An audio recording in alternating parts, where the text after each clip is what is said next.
तो कहानी की शुरुआत में डेव नाम के एक आदमी को अचानक से माइक नाम के एक यूएस एम्बेसडर का अफगानिस्तान से कॉल आता है, जो उसको बताता है कि उनके बेस पर कुछ टेररिस्ट ने अटैक कर दिया था और उनके काफी सारे लोग फंसे हुए हैं। इवन उनकी भेजी गई स्पाई फैमिली के ऊपर भी उन लोगों ने अटैक कर दिया था और किसी भी हाल में अभी माइक उस स्पाई फैमिली यानी कि वोल्टर फैमिली को बचाना चाहता था। वोल्टर फैमिली के बारे में आर्मी के ज्यादातर सभी लोग जानते थे, क्योंकि काफी सालों से वोल्टर पाकिस्तान और अफगानिस्तान में एज अ स्पाई रहकर वहां के सीक्रेट टेरर अटैक्स के बारे में पता करके टाइम पर यूएस ऑफिशियल्स को बता देता था। और उनको बचाने का सबसे बड़ा रीजन ये भी था कि वोल्टर की फैमिली में वोल्टर का 13 साल का बेटा और एक 5 साल की बेटी भी शामिल थी। उन्होंने पहले ही यूएस के लिए बहुत कुछ करा था और ऐसे में वो किसी भी बच्चे को इस तरह से मरते हुए नहीं छोड़ सकते थे। वहीं जंगलों के बीच में वोल्टर काफी ज्यादा घायल हालत में अपनी फैमिली के साथ कार चलाते हुए जंगल के रास्ते से भागने की कोशिश कर रहा होता है। अब शुरू में वैसे तो डेव इस मिशन के लिए नहीं मानता, क्योंकि इससे इंटरनेशनल लेवल पर बहुत बड़ा कॉन्फ्लिक्ट हो सकता था।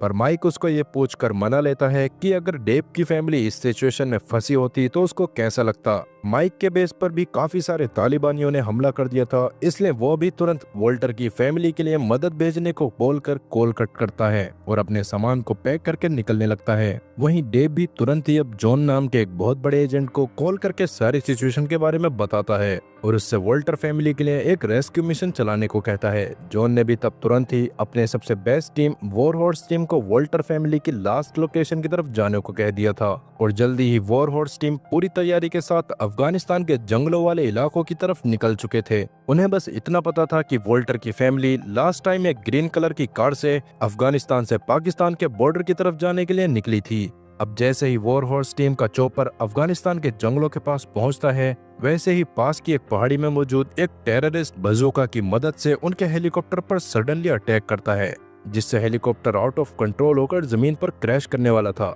वो क्रैश इतना ज्यादा खतरनाक था कि बस एक सोल्जर मार्को के अलावा किसी को हेलीकॉप्टर से बाहर कूदने का टाइम नहीं मिलता और बस मार्को ही ऐसा होता है जो हेलीकॉप्टर से टाइम पर कूदकर जैसे तैसे खुद की जान बचा पाता है। उसके बाकी सारे साथी तो हेलीकॉप्टर के जमीन से टकराते ही धमाके में मारे गए थे। मार्को खुद ही वॉर हॉर्स टीम का लीडर था और उसको वॉर हॉर्स 1 के नाम से जाना जाता था। सडनली अटैक होने के बाद शुरू में तो उसका दिमाग ठीक से काम नहीं कर रहा था, पर अभी वो जैसे तैसे खुद को होश में लाता है और कुछ सोचते हुए हेलीकॉप्टर के बर्बाद हो चुके मलबे के पास जाता है। उसको कहीं ना कहीं उम्मीद थी कि शायद उसका कोई ना कोई और साथी तो जिंदा बचा होगा। वो काफी देर तक हेलीकॉप्टर के पास रहकर किसी रिस्पॉन्स के आने का वेट करता रहता है, लेकिन अफसोस उसको कोई भी रिस्पॉन्स नहीं मिलता, जिससे मार्को को काफी ज्यादा बुरा लगता है, क्योंकि आर्मी में रहकर आपके साथी ही एक तरह से आपकी फैमिलीज बन जाती